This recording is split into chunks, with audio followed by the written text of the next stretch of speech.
দারুণ সুখবর সম্মিলিত ইসলামী ব্যাংক গ্রাহকদের জন্য। অবশেষে আনুষ্ঠানিকভাবে যাত্রা শুরু হলো সম্মিলিত ইসলামী ব্যাংকের। আর্থিক সংকট মোকাবেলায় গঠিত নতুন সম্মিলিত ইসলামী ব্যাংক তাদের সার্বিক কার্যক্রম ও নিয়ন্ত্রণ বুঝে নেওয়ার প্রক্রিয়ায় বড় ধরনের অগ্রগতি অর্জন করেছে এবং প্রথম ব্যাংক হিসেবে এক্সিম ব্যাংককে পূর্ণাঙ্গভাবে কেন্দ্রীয় ব্যাংকের প্রশাসকের নিয়ন্ত্রণ থেকে মুক্ত করে নতুন ব্যবস্থাপনা কর্তৃপক্ষ অর্থাৎ সম্মিলিত ইসলামী ব্যাংকের কাছে হস্তান্তর করা হয়েছে। এমনটাই জানা গেছে দৈনিক ঢাকা পোস্ট পত্রিকার প্রতিবেদন থেকে, যেটা আপনারা স্ক্রিনে দেখতে পাচ্ছেন।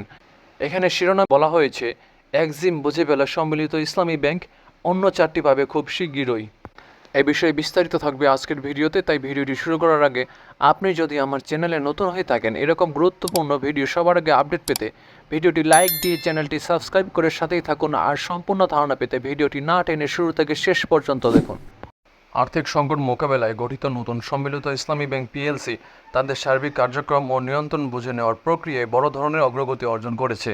পাঁচটির মধ্যে প্রথম ব্যাংক হিসেবে এক্সিম ব্যাংক পূর্ণাঙ্গভাবে কেন্দ্রীয় ব্যাংকের প্রশাসকের নিয়ন্ত্রণ থেকে মুক্ত করে নতুন পর্ষদ ও ব্যবস্থাপনা কর্তৃপক্ষের কাছে হস্তান্তর করা হয়েছে। এর মধ্য দিয়ে সংকট কাটিয়ে ব্যাংকটির আবার স্বাভাবিক কর্পোরেট ব্যবস্থাপনায় ফিরে আসার আনুষ্ঠানিক পথ সুগম হলো। বৃহস্পতিবার 30 জুলাই এক্সিম ব্যাংক থেকে নিয়োজিত প্রশাসক শওকতুল আলম ও তার প্রতিনিধিদের সরিয়ে নেওয়া হয়েছে। বিষয়টি নিশ্চিত করে বাংলাদেশ ব্যাংকের নির্বাহী পরিচালক ও মুখপাত্র আরিফ হোসেন খান ঢাকা পোস্টকে জানান, পাঁচটির মধ্যে এক্সিম ব্যাংকের প্রশাসক প্রত্যাহার করে নতুন ব্যবস্থাপনা কর্তৃপক্ষের হাতে দায়িত্ব তুলে দেওয়া হয়েছে। যেহেতু পূর্ণাঙ্গ এমডি দায়িত্ব গ্রহণ করেছেন, এখন থেকে তার অধীনে ব্যাংক পরিচালনা হবে। ফলে খুব দ্রুতই বাকি চার ব্যাংকের প্রশাসক সরিয়ে সম্মিলিত ইসলামী ব্যাংকের কাছে পাঁচটি ব্যাংকের সার্বিক দায়িত্ব বুঝিয়ে দেওয়া হবে। বাংলাদেশ ব্যাংকের সংশ্লিষ্ট কর্মকর্তারা জানান, ব্যবস্থাপনা পরিচালক এমডি নিয়োগ সম্পন্ন হওয়ার পর একই ব্যাংকে প্রশাসক বহাল রাখার কোনো প্রশাসনিক যৌক্তিকতা থাকে না। একটি প্রতিষ্ঠানে একই সঙ্গে দুটি আলাদা কর্তৃপক্ষ অর্থাৎ ব্যবস্থাপনা পরিচালক ও প্রশাসক যৌথভাবে পরিচালনা করতে পারে না। ফলে নিয়ম অনুযায়ী প্রশাসক তুলে নেওয়ার প্রক্রিয়া শুরু হয়েছে। কর্মকর্তারা আরও জানান, প্রথম ব্যাংক হিসেবে এক্সিম ব্যাংকের নিয়ন্ত্রণ হস্তান্তরের একটি বিশেষ কারণ রয়েছে। নতুন নিয়োগ পাওয়া এমডি মূল প্রাতিষ্ঠানিক কার্যক্রম পরিচালনায় এক্সিম ব্যাংকের কার্যালয় ব্যবহার করবেন। তাই এক্সিম ব্যাংকের দায়িত্ব আগে পুরোপুরি বুঝিয়ে দেওয়া হয়েছে। পর্যায়ক্রমে অন্য ব্যাংকগুলোর প্রশাসক প্রত্যাহার করা হবে এবং আগামী আগস্টের মধ্যে বাকি চার ব্যাংক সম্মিলিত ইসলামী ব্যাংকের পূর্ণ নিয়ন্ত্রণে আসবে। এই একীভূতকরণ ও প্রশাসনিক রূপান্তর প্রক্রিয়াকে বেশ চ্যালেঞ্জিং বলে মনে করছেন সম্মিলিত ইসলামী ব্যাংকের চেয়ারম্যান কাজী সাইরুল হাসান।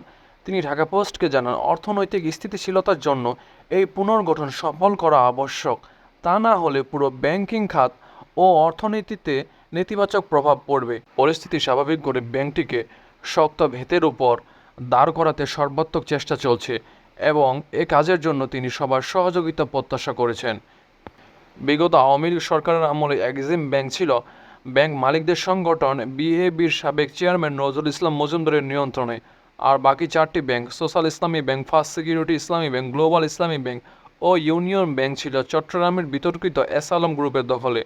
পরবর্তী সময়ে আমানতকারীদের অর্থ ফেরত দিতে ব্যর্থ হওয়ায় তৈরি হওয়া আর্থিক বিপর্যয় সামাল দিতে অন্তর্বর্তীকালীন সরকার এ পাঁচটি শরিয়াভিত্তিক ব্যাংক একত্রিত করে সম্মিলিত ইসলামী ব্যাংক গঠন করে।